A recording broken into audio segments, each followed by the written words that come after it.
بسم الله الرحمن الرحيم السلام عليكم ورحمة الله وبركاته وعانو وناكسن داوديال دمانتينبا kuna soo dhawaada barnaamij gaar oo inuu kaga hadlayno halganka ka socda deegaanka Soomaalidu ay degto ee ku yaala wadanka Ethiopia waxaan jeclahay barnaamij umurta ku saabsan inaan barnaamijkeenan ku soo qaadano gabi ahaanba sida la socotaan waxa gobolkan Minnesota maalmo dhaweyd ka dhacay iyo gobollo kale oo ku yaala dalkan Mareykankaba banaanbaxyo ay soo qaban qaabiyeen arday dhalinyaro ah oo deegaanka Soomaalidu ay degto Ethiopia ka soo jeeda isla markaasina ay kaga soo horjeedeen kuna dhaliilsanaayeen dawladda Ethiopia maamulkeedu sida uga shaqeeyo deegaanka Soomaalidu ay degan tahay ee dhulkaasi ku yaala haddaba barnaamijkan maanta ayaan jeclahay umurta inaan ku soo qaado isla markaasina aan wareysto qaar kamid ah madaxda ururka midowga dhalinyarada iyo ardayda Soomaaliyeed ee ogaadeenayay marka magacooda la soo gaabiyo loo yaqaano OYSU iyaga ayaan jeclahay barnaamijka inaan umuro fara badan oo la xiriira kaalinta ay ardada ku dhaqan waqooyiga Ameerika iyo waliba wadamo fara badan oo Yurub ku teedsan ay kaga jiraan halganka Soomaalida ee deegaankaas iyo waliba waxyaabaha ay mustaqbalka ka higsanayaan oo ay doonayaan inay halgankaasi kaga taabagaaraan haddaba iyaga ayaan jeclahay qaar kamid ah madaxdooda stuudiyaha la fadhiyaan barnaamijka ku soo dhaweeyo dhinacaygan waxa soo xiga Qadar Maxamed Colaad oo ah ku xigeenka warfaafinta ee ururka OSU Qadar ku soo dhawo barnaamijka aad baa mahadsantahay Maxamed Mascade oo dhawahay sidoo kale waxa isaguna barnaamijka ay nagala qayb qaadanaya Farxaan Axmed Ismaaciil oo isaguna ah gudoomiyaha ururka OYSU ee gobolka Minnesota Farxaan ku soo dhawo barnaamijka adiga Maxamed aad iyo aad baa mahadsantahay waan dhawahay Farxaan adiga ayaan kugu bilaabaya dabcan urur dhalinyaro oo ayaa tihiin oo qurbaha degan qaasatan gobolka Minnesota maalmo dhaweyd banaanbaxyo ayaad sameeynayeen aad kaga soo horjeedaan sida aad sheegteen maamulka Zanawi iyo maamulka Soomaalida ee ka jira deegaanka Soomaaliyeed ee ku yaala dhulka loo yaqaan Ogaadeniya marka waxaad iga warantaa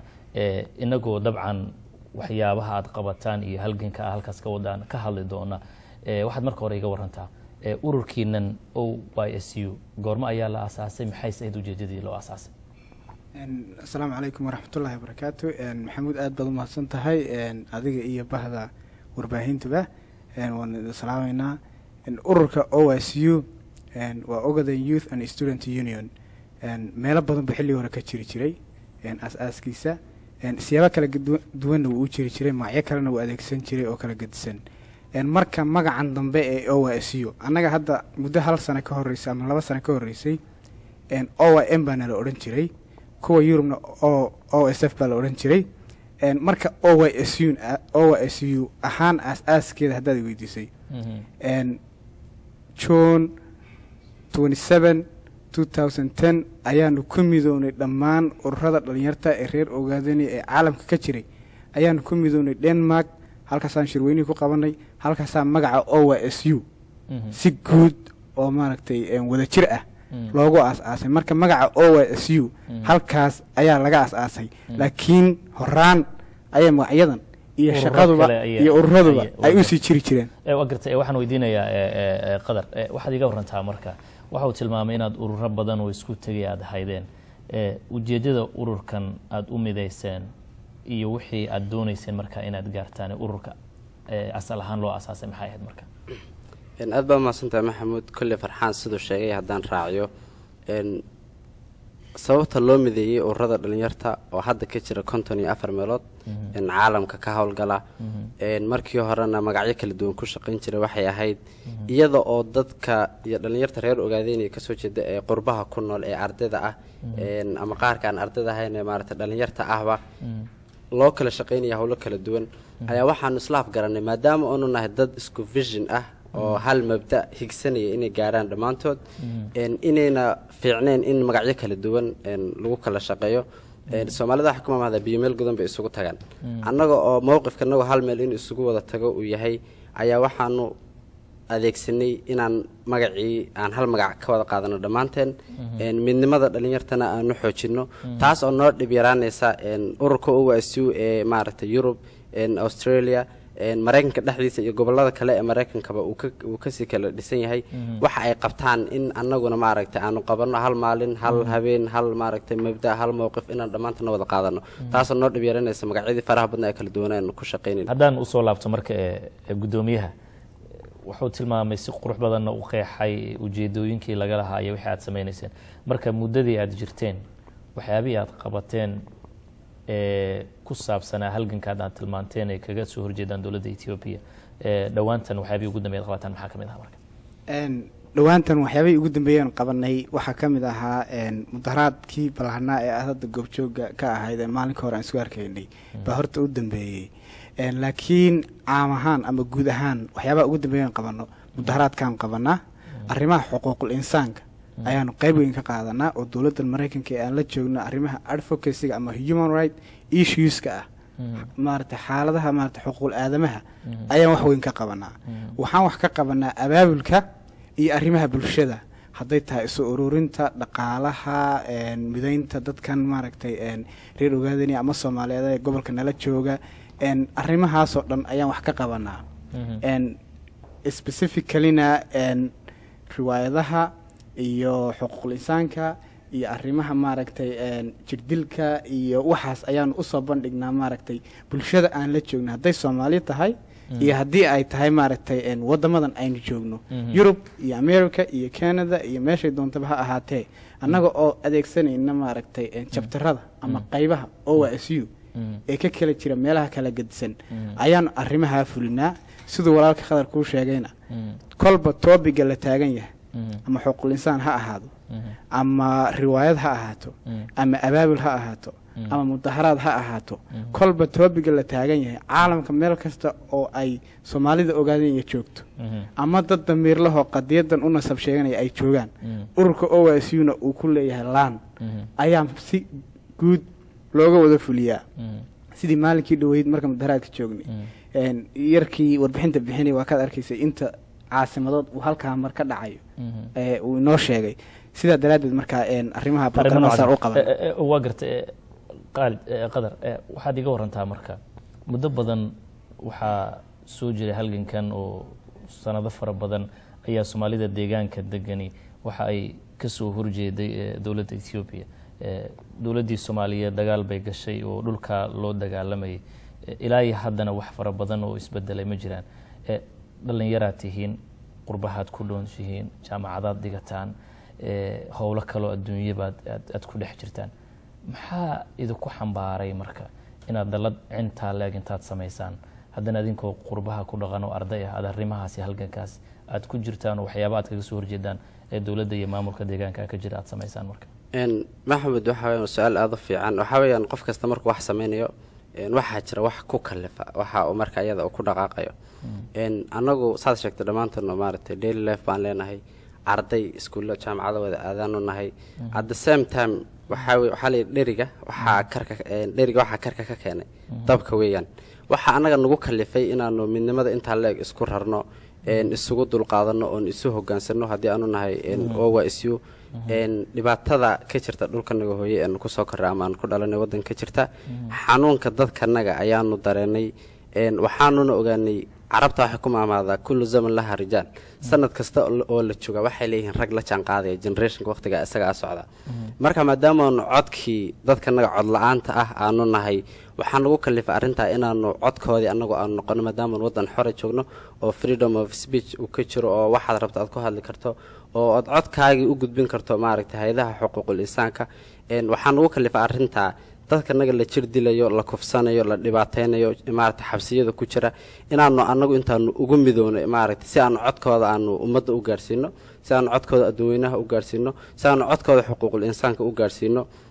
iyagii baanu u soo maqanahay oo maaragtay dad kale oo higsanayaan ama ay sugayaan ma jirto waa dadka uu jir dilaya maaragtay iyo gumeysiga ay ku hoos nool yihiin marka sababta noo kaliftay adaan mililaco su'aashaada waxa weeyaan iyagaanu u midoonay inaanu codkii ummadanada aan cod u noqono adduunyahana u soo bandhigno dhibaatada iyo xasuuqa ba'an ee qarsoon ee ka jirta wadanka ogaadinaya waa gartay farxan waxa marka la isweydiin karaa niman dhalinyaraha oo qurbaha jooga tihiin si caafimaad qabto oo nool faraxsan colaad aan haysanin hadlaya oo maalinba meel inta istaaga banaanbaxa isugu soo baxaya laakiin dadka deegaanka degan arrintaas inay dhibaato xanuun la ay ku tahay oo ay dhacayso marar badan banaanbaxyada halkan ka sameynaysaan iyo qaylo dhaanta aad geenaysaan in ay dadka deegaanka jooga ay isdhihi karaan war hadday idinka dayn lahaayeen arrintan armaaba nabad heli lahaydeen marka ma is oran kartaan adinku ama la isdhihi karaa inaad dhibaatada qayb ka tihiin oo banaanbaxyadiinan faraha badan iyo dagaalka aad halkan kaga jirtaan inuu dadkii deegaanka dhibaato ku yahay marka aad iyo aad ba mahadsantahay maxamuud waa su-aal macquul oo meesha ku jirta waxa weeyaan dhibaatadu haddii laga aamuso iyo haddii la yidhaahdaba kolliyo kollow waa mid joogtaa hadda waxaan isla qirsanaha inta qarni ay soo qaadatay dhibaatadanu yacni marka intaa qarni dibadaha ma laga banaan baxayey ma laga qeylqeylinayey dad soomaaliyeed dibadaha ma joogeen xuquuqul insaan iyo ma la sameynayey dowladaha dariska ma loo dacwoonayey waa maya waad og tahay dowladdii soomaliyeed markay burburtan baynu dibadda usoo baxnay inta badan laakiin kolka hor dhulka soomaaliyeed baynu ku ekayn dhibaatadu marka haddii aad maaragtay mudaharaad la sameeyo iyo haddii maaragtay waxyaabaha ay sameynayaan lasoo bandhigo iyo haddii kale marniya marnaba way soconaysaa waayo waxaa jirta colaad adag oo ay dowladda etoobiya u hayso dadka soomaaliyeed oo aan maaragtay marnaba aan hakad lahayn sidaa daraaddeed mar haddii dadkii dhimanayaan la laynayo la kufsanayo la jirdilayo la dhaawacayo la xabsiyayo wixiina uu faamil yahay oo maaragta ay si shaqsiyana ay kuu taabanayso walaal damiirkan ku siinayna inaad ka joogto ama aad ka aamusto ama aad yacni aad tidhaahdid kuwo kale lasii dilayaa waayo haddaadan samaynin kolliyo kolle waa la dili walaal waa gartay qadar marka dad badan waxaa la sheegayaa ama maamulka deegaanku ay ku celcelinayaan in dowladda etoobiya ay nabad ogosha dad fara badan oo deegaanka soo jeedo soomaaliyana ay nabadda u jiil qabaan hadda inay qaataan laakiin cidda diidan horumarkan iyo nabadda iyo wada noolaanshaha inay yihiin ururadan adinku aada matalaysaan iyo kan ardadaan ahayn oo NLF adinka idinka weyn marka aragtida noocaasa ee meesha ka jirta ama dadku ay qabaan miyaan la oran karin waxbaa ka jira oo maamulba haddii la sameeyey oo dowladda ay nabad doonayso adinkan aad dagaal ku jirtaan maalin walba marka waxaa nabadda diidan ee horumarka diiday inaad adinka tihiin marka maxamed waa su-aal fiican waxaa weeyaan nabadda cid naga jecel anaga ma jirto waxa aanu u ordaynaa habeenii maan aanu fadhiisan laanahay waa inay ummadda iyadaas dulman ay nabad hesho annaguna waddankaniga aanu ku laabano oo nabad helo laakiin su-aasha meesha taagan baa xitaa nabaddii sideen u higsanaa sidee nabad loo heli karaa maxaase nabad lagu heli karaa waxa weeyaan etoobiya waa dad maaragtay madow oo aada u xun oo aada u caqliyar oon kuu ogolayn xuquuqul insaanku wuxuu ogol yahay waxa weeyaan etoobiya haddii maanta anna waxaan ogol lahay in miis saddexaad la isugu yimaado wadamada caalamka ah iyo hay-adaha xuquuqul insaanku ay kasoo qayb galaan nabad la wada ogyahay oo ummadanadan u baahan tahay oo afti laga qaado ummadanada reer ogaadina iyo dadka halkaas degan nabadaan anagu raadinayna waa nabadda ma ma aha middan constitutionka etoobiya maarata la isku sasabayo iyagu waxay soo qorteen ay ku leeyihiin halkan noo saxeex inta aan nabad noocaasa ka helayno habeen iyo maalin annaga waxaa go-aan naga ah inaanu u samirno inaanu u socno ama aanu xorriyaddanadii aanu raadinayna aanu helo ama nabad caalamku ogyahay oo miis saddexaad loogu soo wada fadhiistay ummadayada dulmanna afti laga qaaday inaanu ku helo inta ka horeysana waxay soomaalida ku maamaadaan inaan shantaadu ka celin sharci kaama celiyo dee xabaduba maaragtay iyo banaanbaxuba xanuun bay etoobiya ka keenaysaa marka anagu nabad annaga ka jecel dadkan meesha tegana waa dad ku hungoobay ilaahay haddana meel ay saldhigooda ay ku dambeeyeen ilaa hadda aan la ogeyn annaguna haddii nabad gacan saddexaad ay markhaati ka tahay etoobiya ay diyaar u tahay annaga wax naga nabad jecel ma jirto ummaddanada nabad baan u baahannahay annaguna nabad baanu u baahannahay laakiin nabaddii baan ahayn nabad ay etoobiya rabto inay gacan saddexaad oo xuquuqul insaanka iyo hay-adaha adduunka ay kasoo qayb galaan oo la arkay tacadiyadda ay geysanayso marka annagaa ugu nabad jecel haddii ay gacan saddexaad ogoshaan diyaar baanu u nahay haddii kalena maarta xabaddaan wadayna waa garta marka farxan guddoomiyihii ururka ee gobolka Minnesota tahay qadarna wuxuu ku dhawaajinaya ama ku celcelinaya in nabaddiidaadnaan ahayn laakiin nabaddii jidkii loo mari lahaa ay tahay gacan saddexaad in la helo oo dabcan gacanta saddexaadna ay noqonayso beesha caalamka waddankii ugu weynaana waan joognaa waa Maraykanka urur ardayaa tihiin oo jaamacada dhigto oo systemkii caalamka u shaqaynayay wax ka fahamsan ma jirtaa oo ma isku daydeen marka in aad raadisaan gacantii saddexaad ee Ethiopia iyo dadkii Soomaaliya deegaanka jooga dhexdhexaad ku noqon lahayd ama sidii lagu gaari lahaaba jidkii wada hadalka nabadda bilaabi lahaa. aad iyo aad baad mahadsantahay maxamuud, waa su-aal wanaagsan. haa, waan raadinaa arrintaas, waanuna dareensannahay, waanuna ognahay dhallinyaradii arrimahaas ay waajib ka saaran tahay inaanu nahay. waxaan sameynaa US Congress, waanu u tagnaa la hadala, si shaksi ah iyo si group ah waan ugu tagnaa, yani aqalka cad ee Mareykanka. xiriir wanaagsanna waan la leenahay, waanu ka dhaadhacinaa qadiyadda ogaadeeniya iyo dhibaatada ka taagan. saaxiibo badanna waan ka samaysanay, marka mar walbana waanu weydiinaa in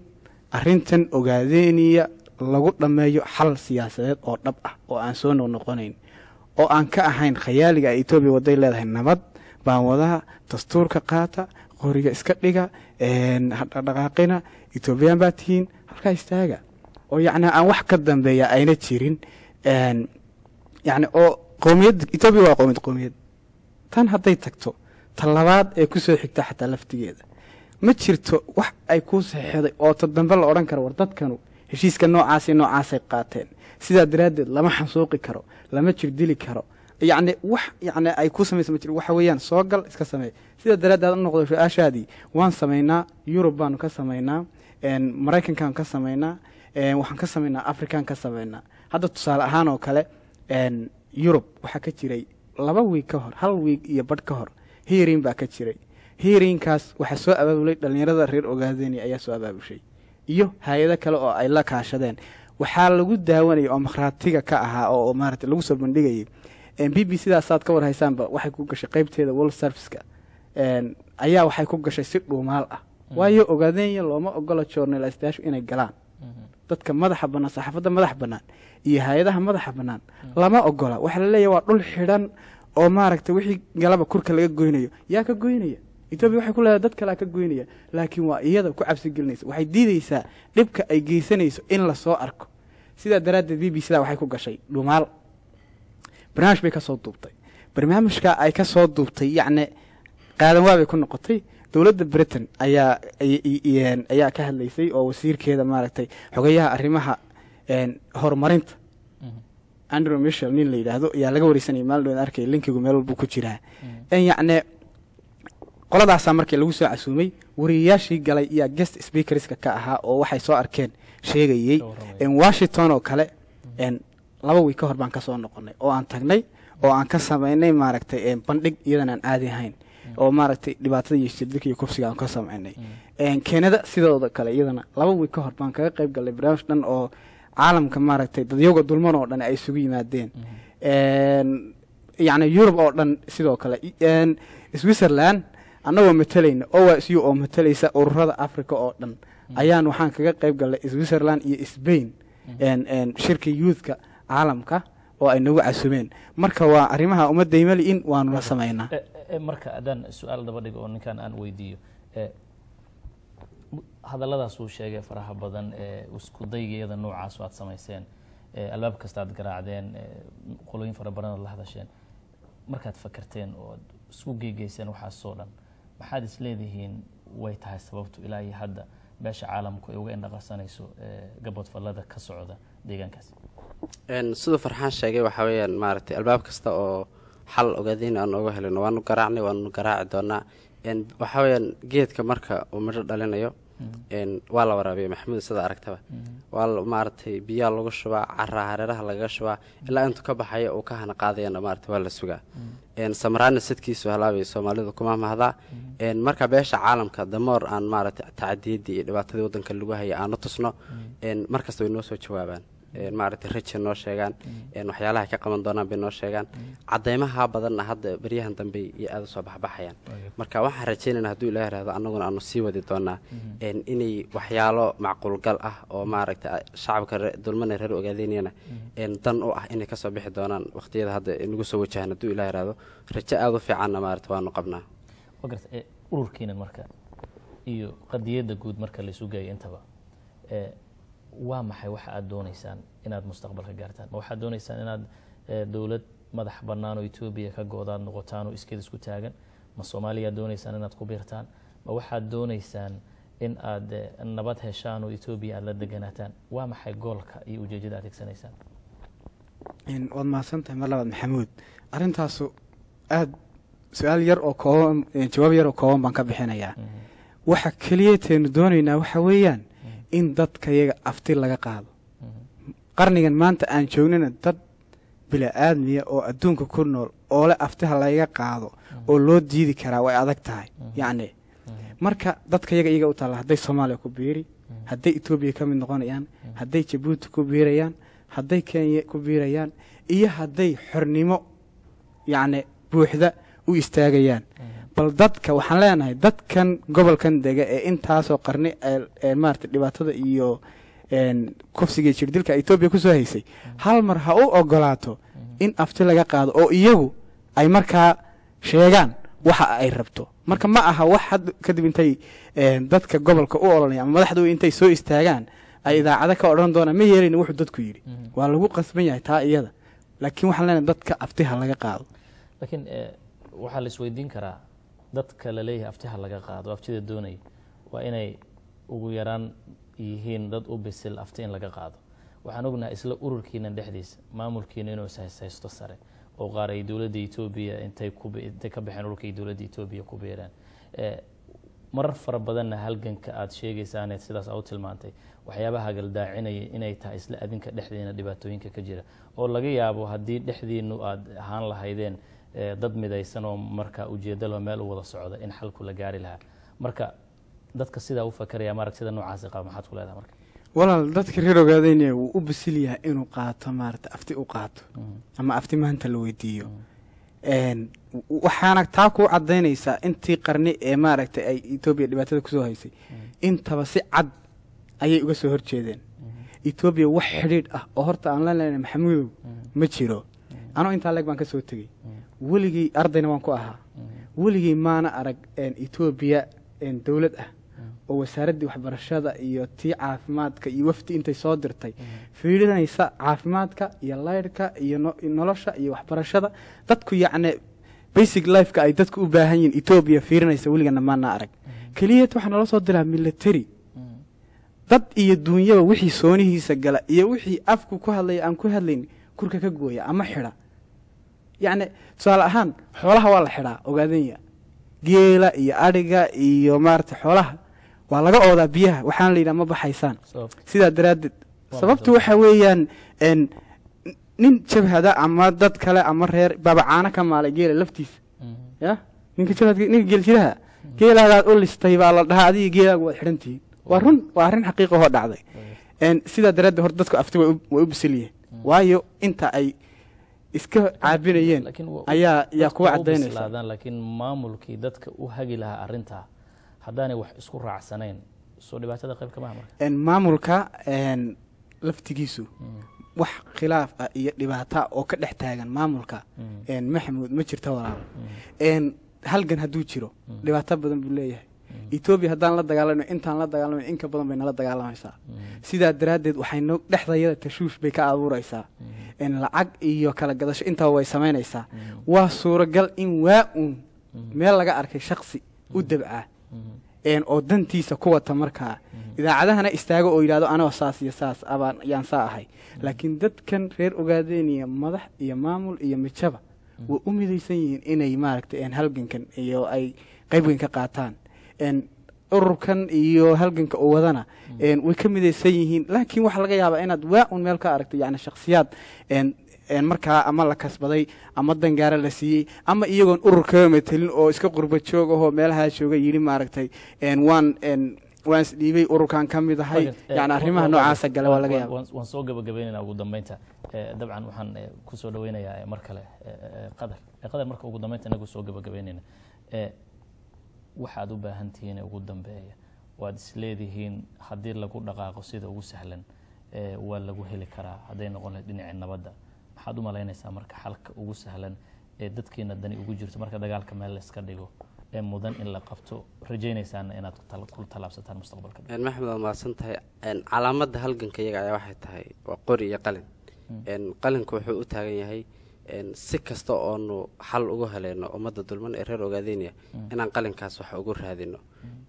waxyaalaha lagu heli karana waa unity in ummaddu isku duubnaato banaanbaxyaha aan ka sheekeynino beesha caalamka aanu tusno tacadiyadda iyo maaragtay dhibaatooyinka laga soo duubo waddanka ee markhaatiyaasha leh waxaana rajaynaynaa hadduu ilaahay yidhahdo sida ugu dhaqsaha badan ama inaanu qalin wax ooga helo ama inaanu maaragtay xanuunkaa keenno oonu xabad wax ooga helo hadduu ilaahay yidhahdo ummadana dulman intaanoonu ku dadaalayna haddaanu dhalinyar nahayn annagu qalinkaanu ku dagaalaynaa sababtoo ah waddankii cidda generationka hadda 21st century lagu jiro la jaan qaadi karta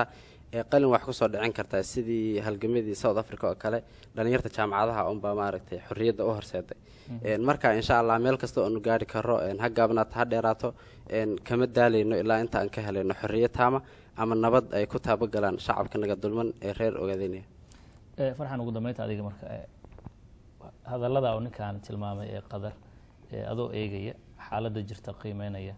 dadka Soomaaliyeed ee dhaliilsana halgankan u arkaya markaa halgankani inaan loo baahnayn uu qariska tuur yahay maxaad u sheegaysaa ugu dambaysta maxamed waa mahadsan tahay dadka Soomaaliyeed ee halganka dhaliilsan waxaan u sheegaynaa yacni qofku waxa uu dhaliili karaa wax kasta oo qofka bini'aadanka uu sameynayana qof aan ku qanacsanayn unbaa markaa jira dadka walaalaha iyaga waxaanu ku leenahay qadiyadanu waa qadiyad Soomaaliyeed horeyna u soo ahaan jirtay mar walbaba iyaga unbaa mar walbana heel iyo hooba heerkii doontaba ahaatee la garab istaagnaa marka waxaan leenahay qofka dhaliilsan isaga oo ku mahadsan dhaliishiisa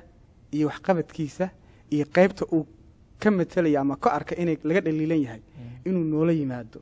oo maaragtay si furfuran oo faseexa oo walaaltinimo ay ku jirto aan isula hadallo oo yidhaahdo okay halkan iyo qaybtaas iyo waxaas ayaan qadiyadda ku dhaliilsanahay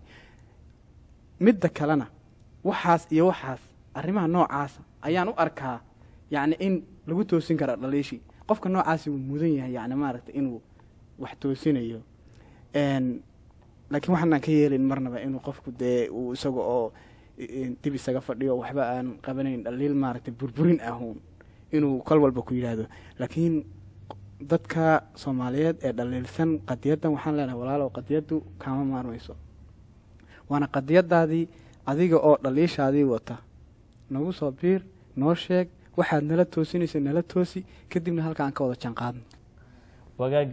qadar iyo farxaan dhammaantiin baa waxaanu idinka mahadnaqaynaa waqtigiina qaaliga aad barnaamijka maanta usoo horteen aad baad mahadsantiin waad mahadsantahay maxamuud